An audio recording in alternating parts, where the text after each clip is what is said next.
તો અમદાવાદ મનપાની ભરતી માટે લેવાયેલી પરીક્ષામાં ગેરરીતિ મામલે પૂછપરછ હાથ ધરવામાં આવી। સેન્ટ્રલ ઓફિસના હેડ ક્લાર્ક પુલકિતની પૂછપરછ કરાઈ। પૂછપરછ દરમિયાન મોટો ખુલાસો પણ થયો છે। પુલકિત અને તેના મિત્રોએ સાથે મળીને ફોર્મ ખરીદ્યું હતું।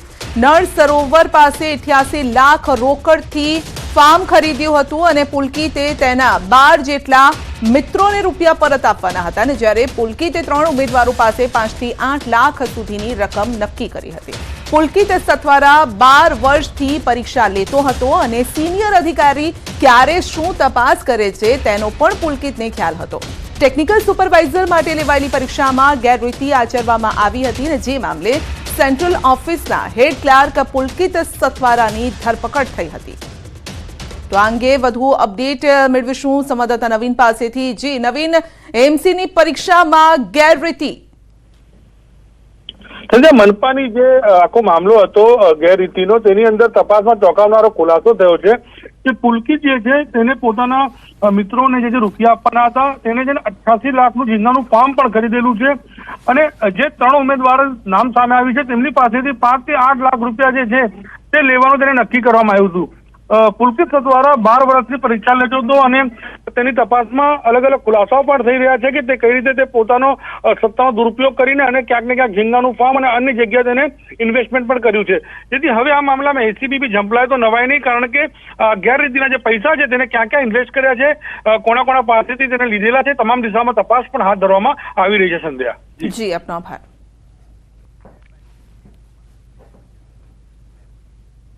અને વાત કરીશું બોરવેલમાં ફસાયેલી દીકરીની।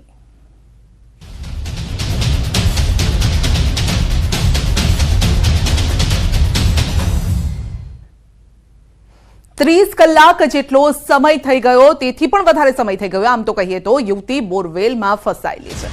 કચ્છના ભુજના કંઢેરાઈ ગામમાં બનાવ બન્યો। એનડીઆરએફ, આર્મી સહિતની ટીમ દ્વારા રેસ્ક્યુની કામગીરી ચાલી રહી છે। 500 ફૂટ ઊંડા બોરવેલમાં ફસાઈ છે યુવતી ઇન્દિરા। 18 વર્ષની યુવતી ઇન્દિરા બોરવેલમાં ફસાઈ છે। સતત બીજા દિવસે પણ યુવતી બોરવેલમાં છે અને તેને કાઢવાના પ્રયાસો ચાલી રહ્યા છે। તો સમગ્ર મામલે પશ્ચિમ કચ્છના એસપીનું નિવેદન છે। એનડીઆરએફની ટીમ સતત કામગીરી કરી રહી છે। કોઈ પણ બ્રેક વગર કામગીરી કરાઈ રહી છે। યુવતી બોરવેલમાં પડી તે પહેલી ઘટના છે। આશા છે કે જલ્દી યુવતીને બહાર કાઢી લેવાશે। लगातार प्रयास जारी है। एनडीआरएफ की टीम सतत प्रयास कर रही है बिना कोई ब्रेक लिए, और एनडीआरएफ की टीम के साथ जिला प्रशासन, पुलिस प्रशासन भी तैनात है और हर संभव कोशिश की जा रही है कि जितना जल्दी हो सके हम लोग सफल हों। जो लेडी गिरी हुई है नीचे इंदिरा, उसको बाहर निकालना एनडीआरएफ के द्वारा 2 बार प्रयास किया जा चुका है, लेकिन हर प्रयास के बाद में कुछ ना कुछ लर्निंग्स के बाद नोटिफिकेशन कर रहे हैं, क्योंकि बोरवेल में लड़की के गिरने का ये एनडीआरएफ के लिए पहला इंसिडेंट है। इससे पहले बोरवेल में जनरली बच्चे के गिरने की संभावना थी, तो लगातार वो परिस्थिति के अनुसार अपने आप को एडेप्ट कर रहे हैं और जल्दी ही हमें उसको बाहर निकालने में सफलता मिलने की हमें उम्मीद है और लगातार प्रयास जारी है। તો સમગ્ર મામલે ભુજ મામલતદારનું નિવેદન, ઓક્સિજન સપ્લાય કરવામાં આવી રહ્યો છે। હાલ યુવતી 300 ફૂટે ફસાયેલી છે। રેસ્ક્યુ ટીમ સતત બચાવ કામગીરી કરી રહી છે। ऑक्सीजन सप्लाई पूरा किया जा रहा है और एनडीआरएफ की तरफ से उनके प्रोटोकॉल के अनुसार बचाव की कामगिरी कल शाम से ही चालू है। और सर खास करके बात की जाए, कल रात को युवती जो है 60 फीट तक आ गई थी, उस टूटने से नीचे गिर गया। पूरा बनाव क्या और उसमें एनडीआरएफ के स्टैंडर्ड प्रोटोकॉल के हिसाब से एल शेप का और जे शेप का हुक से उन्होंने महिला को बाहर निकालने का प्रयत्न किया, बट बोरवेल का जो सीधा ज अपने ले जईशुं हवामान विभागनी प्रेस कॉन्फ्रेंस में है, लेकिन उसके आगे 2 से 3 डिग्री सेंटीग्रेड बढ़ोत्तर का पूर्वानुमान दिया गया है। अभी जो पवन का दिशा है उत्तर पूर्व दिशा है और जो अहमदाबाद एंड आसपास का जो क्षेत्र है इसमें जो पूर्वानुमान दिया गया है इसमें क्लियर स्काई रहेगा और तापमान 13 डिग्री सेंटीग्रेड के आसपास रहेगा। और सर यार हवाई भी तेज चल रही है। ये अभी जो उत्तर पूर्व दिशा में हवा चल रही है, इसका रीजन एक WD पास कर रहा था, उसका ही असर हो सकता है।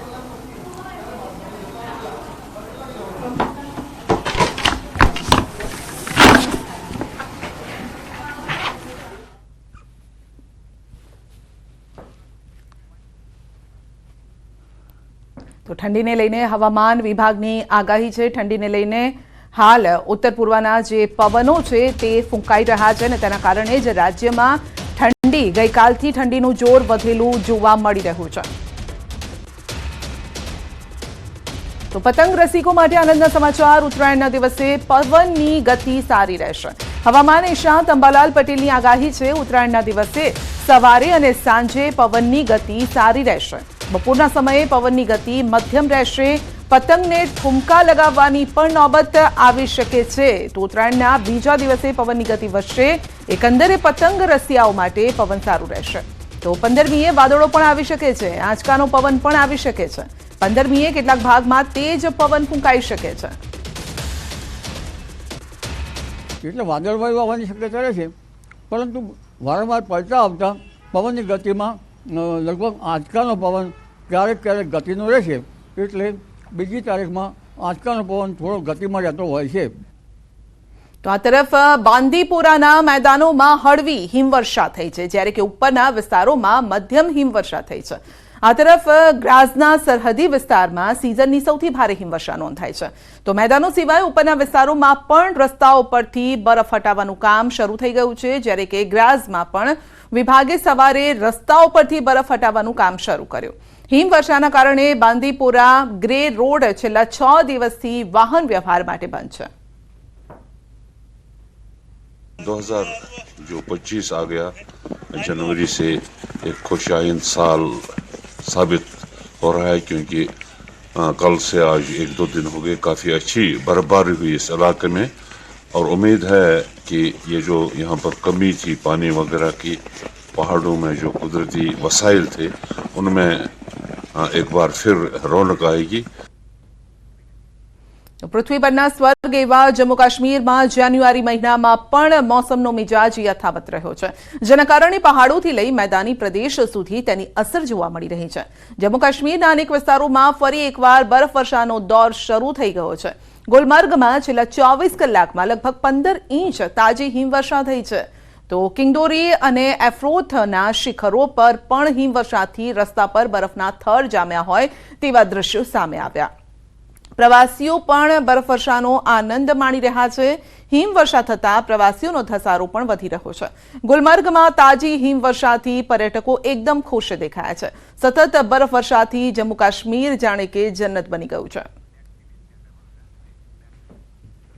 વડોદરામાં આવાસ મકાનો મામલે મોટી જાહેરાત. ન્યૂઝ 18 ગુજરાતીના અહેવાલ બાદ તંત્રનો નિર્ણય છે. 3 દિવસ અરજી ફોર્મનું વિતરણ બંધ કરાયું છે. અરજી ફોર્મની અછતના કારણે વિતરણ બંધ કરાયું છે. તો 7 જાન્યુઆરીથી ફરી અરજી ફોર્મ બેંકમાંથી મળશે. ફોર્મ જમા કરાવવાની છેલ્લી તારીખ લંબાવવામાં આવી છે અને હવે 24 જાન્યુઆરી સુધી ફોર્મનું વિતરણ અને જમા લેવામાં આવશે. વધુ અપડેટ મેળવીશું સંવાદદાતા હાર્દિક પાસેથી. જી હાર્દિક, વડોદરામાં આવાસ મકાનો માટે જે જાહેરાત કરવામાં આવી હતી, લોકો મોટી સંખ્યામાં ઉમટ્યા છે અને ફોર્મ ખૂટી પડ્યા. બિલકુલ જો આ એ લોકો છે કે જેમને આખી જિંદગી જે છે તે ભાડાના મકાનમાં કાઢી છે ને અત્યારે એમનું એક સપનું છે કે પાઈ ભેગી કરી છે તો પોતાના ઘરનું ઘર જે છે તેમને મળે, પરંતુ કેટલીક ગેરવ્યવસ્થાના કારણે આ લોકો જે છે તે હેરાન પરેશાન થતા હતા. કેટલાક લોકો એવા હતા કે છેલ્લા 3 દિવસથી વહેલી સવારે 4 વાગ્યાના લાઈનમાં ઉભા રહેતા હતા, પરંતુ તેમને જે ફોર્મ છે તે નહોતું મળતું. ત્યારે ફોર્મ ખૂટી પડવાના કારણે એક જાહેરાત જે છે તે કરવામાં આવી છે અને આજે સમય મર્યાદા જે છે તે લંબાવવામાં આવી છે. એટલે ચોક્કસથી વાત કરીએ તો મેં કીધું પ્રમાણે કે લોકોનું એક સપનું છે ઘર લેવાનું, ત્યારે કેટલાક લોકોને એવી આશા છે કે ઘર મળે કે ન મળે એ નસીબ પર છોડી દેવું, પરંતુ એકવાર પ્રયત્ન કરવામાં શું જાય છે અને એ ઉદ્દેશ્ય સાથે લોકો જે છે કતારોમાં ઉભા રહ્યા છે અને જે ફોર્મ છે તે મેળવી રહ્યા છે. બીજી વાત કરીએ તો આજે ફોર્મ વિતરણ થઈ રહ્યું છે, તેમાં 100 રૂપિયા જે છે તે લેવામાં આવી રહ્યા છે. ત્યારે લોકો એમ પણ કહી રહ્યા છે કે તમામ લોકો ગરીબ ઘરના છે, આ 100 રૂપિયાથી રકમ ઘટાડીને ઓછી કરવામાં આવે જેથી જે ગરીબ ઘરના લોકો છે તેમને રાહત મળે. એટલે આ 3 દિવસ અરજી ફોર્મનું વિતરણ જે છે તે બંધ કરેલું હતું અને અત્યારે 24 તારીખ સુધી જે ફોર્મનું વિતરણ છે તે જમા લેવામાં આવશે તેની નોટિસ જે છે તે બહાર પાડવામાં આવી છે. એટલે મહદઅંશે નાગરિકોને રાહત મળે એવા સમાચાર જે છે ત્યાં કહી શકાય. જી, આપનો આભાર. સુરતમાં મહિલાએ બસ ડ્રાઈવરને માર માર્યો. અડાજણથી જતી વખતે બસ ડ્રાઈવર સાથે આ ઘટના બની હતી. મહિલાએ સીધા રસ્તે ચાલવા ટકોર કરવામાં આવતા મહિલાનો પિત્તો ગયો અને મહિલાએ ડ્રાઈવરને એક બાદ એક તમાચા ઝીંકી દીધા. તો સુરતમાં મહિલાએ બસ ડ્રાઈવરને લાફા ઝીંકી દીધા છે. તો દ્રશ્ય સામે આવ્યા છે, સીધા રસ્તે ચાલવા માટે ટકોર કરતા માર માર્યો છે। તો સુરતના દ્રશ્યો સામે આવી રહ્યા છે। બસ ડ્રાઈવર, કદાચ એવું સમજવામાં આવી રહ્યું છે કે બસ ડ્રાઈવરે મહિલાને કીધું હશે સીધા રસ્તે જવા માટે અને તેને લઈને જ કદાચ આ બબાલ થઈ છે। જો કે અસલી મામલો શું છે જાણીએ સહયોગી કીર્તેશ પાસેથી। જી કીર્તેશ, મામલો શું છે? મહિલાએ ડ્રાઈવરને લાફા ઝીંક્યા। બિલકુલ, સુરતના પડાજન ડેપો વિસ્તારની આ ઘટના છે કે એક મહિલા ત્યાંથી પસાર થઈ રહી હતી ત્યારે એસટી ડેપોના એક ડ્રાઈવર સાથે સામાન્ય બાબતે ઝઘડો થયો હતો। જોતજોતામાં આ મહિલાએ ડ્રાઈવરને ધડાધડ લાફા ઝીંકવાના ચાલુ કરી દીધા હતા। ખાસ કરીને અડાજણથી મોટા એટલે કે મોરા જતી બસના ડ્રાઈવર સાથે બબાલ થઈ હતી। સ્ટાર બજાર બ્રિજ પાસે મહિલા પસાર થઈ રહી હતી ત્યારે તેના મોપેડ પાસે હોર્ન મારતાની સાથે જ મહિલાએ મોપેડ અટકાવ્યું હતું ને આવી સામાન્ય બાબતે બોલાચાલી થતા મહિલા ઉશ્કેરાઈ હતી ને જોતજોતામાં ડ્રાઈવર પર હુમલો કરી દીધો હતો। જો કે આ મામલે હવે બસ ડ્રાઈવર દ્વારા પોલીસ ફરિયાદ નોંધવાની તજવીજ શરૂ કરવામાં આવી છે। જી, આપનો આભાર। વીમા પોલિસીની મિસ્ટ્રી પ્લાનિંગનો માસ્ટર માઇન્ડ દબોચાયો છે। વીમો પકવવા મજૂરની હત્યા કરી સળગાવી દીધો હતો। બનાસકાંઠાના ધનપુરા નજીકની આ ઘટના છે અને આરોપી ભગવાનસિંહ રાજપૂતની એસીબીએ ધરપકડ કરી છે।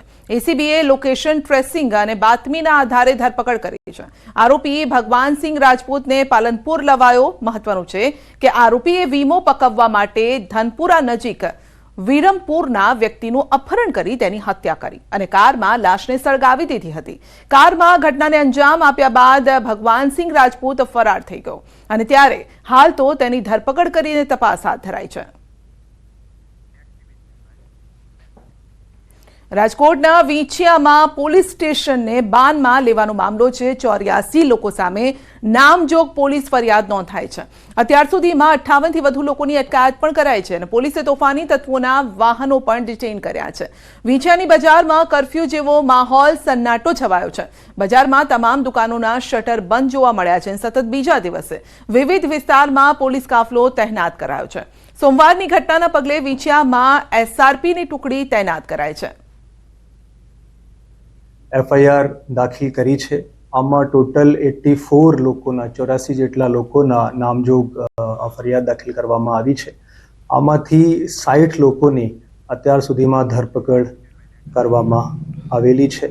પોલીસ પોતાનું કામ બહુ સારી રીતે કરી રહી છે। કાલે જે રીતે બહાદુરીપૂર્વક પોલીસે પોતાનું કામ કર્યું છે।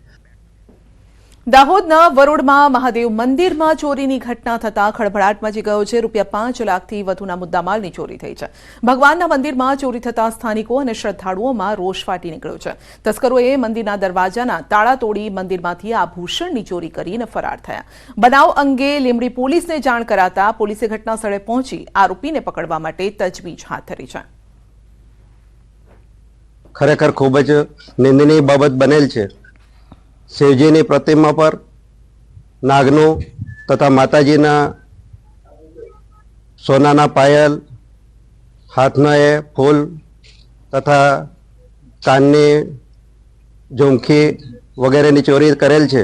દર્શન કરવા માટે સવારમાં 4:30 વાગે નિત્યક્રમ પ્રમાણે હું આવતો હતો। એ પ્રમાણે હું આવ્યો અને આવીને મેં જોયું અંદર તો તાળાઓ તૂટેલા હતા અને ભગવાનની જે શણગાર આભૂષણો પહેરાવેલા હતા એની ચોરી થયેલી જણાય એટલે મેં ગામ લોકોને વાત કરી।